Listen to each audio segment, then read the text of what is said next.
Hello everyone, welcome to Studio Free Press Matters. I'm Anu Nettar and I'm your host for today. During Studio Free Press Matters, we talk about the work that we do with more than 90 local media partners worldwide to promote and defend press freedom and access to reliable information to everyone. Today, we will talk about the situation in Central America and Venezuela. And to do so, we have with us today Manon Muti, the Program Coordinator for Latin America, and Paloma Lanes, the Project Officer for Latin America. Welcome both. Hello, thank Hi, you. Anu. Paloma, Manon, hostile speech, raided houses and offices, and arbitrary arrests. The journalists in Central and Latin America are facing a massive crackdown. You have been working with partners on the ground. What do they think? How are they holding up? Thanks for your question, Anu. It's indeed really a concerning situation because we've been observing in the past month and years a massive crackdown, especially in Central America. And this is not an isolated phenomenon, no? It happens in all the countries in Central America. And there are some legal developments and that really show some alerts in terms of democratic processes. So for instance, in El Salvador, the president is really trying to concentrate all forms of powers, and he's really cracking down on independent media. In Guatemala, there is a newly approved anti-NGO law that really makes it more complicated for NGOs to operate, and therefore for independent media outlets that operate as NGOs to work. So there's really a closure in terms of civic space that you can also notice in Honduras. Only 3 weeks ago, there's a penal code, a reform of the penal code that criminalizes protests on the streets. So you can go 6 years in prison if you protest in Honduras. What happens for journalists who cover events, for instance? And this is without forgetting Nicaragua, where since last year, I would say October 2020, there's a set of repressive laws that have been passed that really close any kind of democratic spaces, and the president is really trying to create an information blackout in Nicaragua with laws such as foreign agent law, law against foreign agents, anti-sovereignty laws that criminalizes traitors or alleged opponents to the state, or laws such as cybercrime laws. But I will tell you a bit more afterwards about Nicaragua. Yes, and also in Venezuela, that has perhaps a longer trajectory in this restriction of the media landscape, but as in general of the democratic space. This has continued and even exacerbated since 2017. And similarly to Nicaragua, there is also sets of laws that enable to criminalize even further journalists and their work, but also systematic persecution on their work. For example, to give you a number that I think is striking, since 2014, 115 traditional media have had to close and terminated their activities. This is huge in a country like Venezuela, for instance. Yeah, another example in Nicaragua, since 2013, more than 20 independent media outlets had to shut down because of government pressure. Public licenses have been removed to independent radios. And more recently, the main media support organization, Fundación Violeta Chamorro de Barrios, has been accused of money laundering, and that was last May. And in this wave, after this criminalization, they summoned more than 35 journalists to testify against this foundation, against this organization, and they've been arresting a few media directors, like the media director of the main independent media La Prensa, but they have also accused of money laundering the director of Confidencial, who had to flee the country, basically. So it does seem like the government is making it harsher and harsher for journalists and media outlets to just do their job. Yeah, for sure. The Article 19 in its Global Freedom of Expression report said that Nicaragua and Venezuela are, with respect to freedom of expression, that they're in crisis. And they ranked very low along with Cuba. Now, you've been working in the region for a very long time, and so have your partners. How did you see this decline? Yeah, for sure. As you rightly point out, Central America and Venezuela rank very low in the scale. We must not forget that there are two exceptions to this rule, that are Costa Rica and Uruguay, that are good examples in freedom of expression and freedom of press. But the rest really are among Latin America is perceived to be one of the most dangerous parts of the world where to be a journalist and exercise journalism. And it has also suffered the biggest deterioration on freedom of expression violation, and this has been particularly exacerbated during the COVID-19 pandemic. That was the better excuse, if we want to say like this, to tell journalists to stay at home and to challenge and make obstacles for the exercise of their work. Yeah.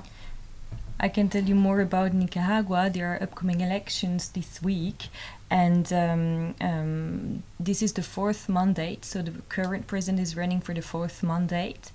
And he arrested all 7 opposition candidates. So could you imagine waking up, having to vote, and you have basically no options to vote? You have to vote against the current president. So 7 pre-candidates are in jail or in home arrest. 35 opponents are also in jail. And more than 30 journalists had to go into exile to neighbor countries to avoid being arrested. This is an attempt to have an information blackout in a country where independent journalism remains one of the last critical and independent voice. During COVID-19, Paloma was saying like tensions have been exacerbating, and this is something that we see in Nicaragua. There's almost no access to public information, and especially during the COVID time, independent media outlets have been the only one providing reliable information about the pandemic. They have basically played the role that the state should have played. Same goes for El Salvador, Guatemala, Honduras. And this is really concerning because independent media outlets we work for are the only one who basically hold states accountable and at the same time play an essential role in educating citizens, providing reliable information, and also provide like critical thinking in societies where democracy is at risk. And to add up to what Manon says, in this context where access to information, particularly public information, is becoming harder and harder, we see our media partners that are so resilient, that find ways to go against that. So, for example, we have one of our partners that is CLIP, the Center for Investigative Journalism in Latin America, that is creating a database that journalists in all corners of the region just upload, so everyone has access to this information. Another partner in Guatemala, for example, is trying to engage with audiences and civil society to become more empowered and to have access to this public information. Also, it's important to realize that the elections that Manon was talking about in Nicaragua are part of a global trend of elections in the region. In Honduras, there is also election happening. Venezuela is also at the end of this month. And it's going to be the first elections to have European Union's observations in the past 15 years. So that is going to be a very important event that probably the media landscape has to play a role in it to hold accountable these elections or not. Also, in El Salvador, there's been election past February that have reiterated the support of civil society to this government that is restricting every time more the democratic space and the democratic freedoms. If I may give another example about El Salvador, the president has really a hostile speech. He's very active on social media. He's also known to fuel troll armies on social media that really supports the official narrative. And he's really naming and shaming on TV and on Twitter independent media outlets, such as our partner El Faro. El Faro means the lighthouse.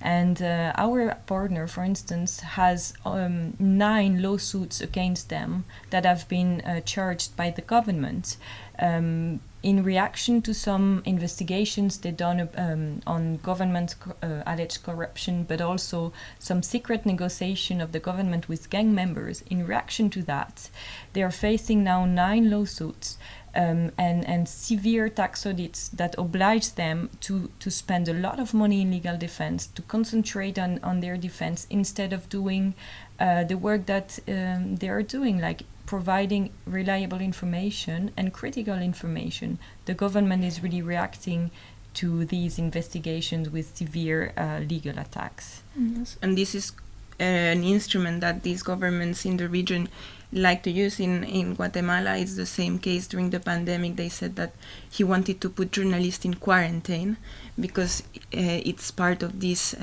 insults and defamation of the role of journalists. It's the same case in Nicaragua, where they have found this week they have closed accounts of trolls in Facebook, Instagram, and other social media. There is as well in Venezuela, most of the attacks to journalists take place online. This also represents a big threat for journalists and their work. What you describe, Manon, is very typical to authoritarian regime. And what you said about the journalists switching to online digital journalism, that's also very much typical to a lot of other journalists in various other teams and countries that we work with. Just to very specifically talk about the difficulty that journalists face, especially during the pandemic, because it's already a very difficult and hostile situation. So there's an added difficulty with the pandemic. Aside from moving to digital journalism, what else have the journalists adapted to? Of course, the global pandemic has been a crucial obstacle to the exercise of journalism in the region, and the restrictive democratic space as well. But as well, the sustainability of media is a crucial challenge for our media partners. It is harder and harder to not only engage but reach audiences that are not in capital cities, for instance, of to create sources of income when there is the biggest inequality rates in these countries, or big rates of poverty. So it's hard, for example, to have membership programs.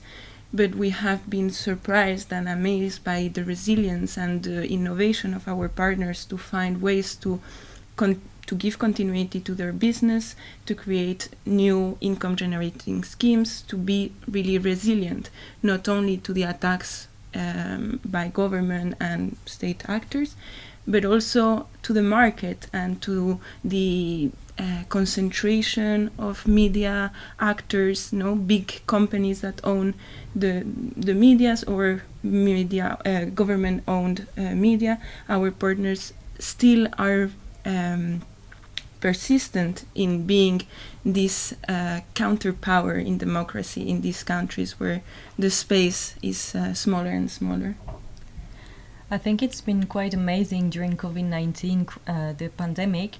On the one hand, they lost a lot of incomes generated by advertisement, but on the other hand, they've never done so good in terms of audience and readership, because, as we said before, most of independent media outlets in Latin America were the only voice, critical voice, and reliable source of information about the pandemic, giving advice about health, counting the numbers of cases, and etc., etc. So it's been quite amazing how creative they have been to resist.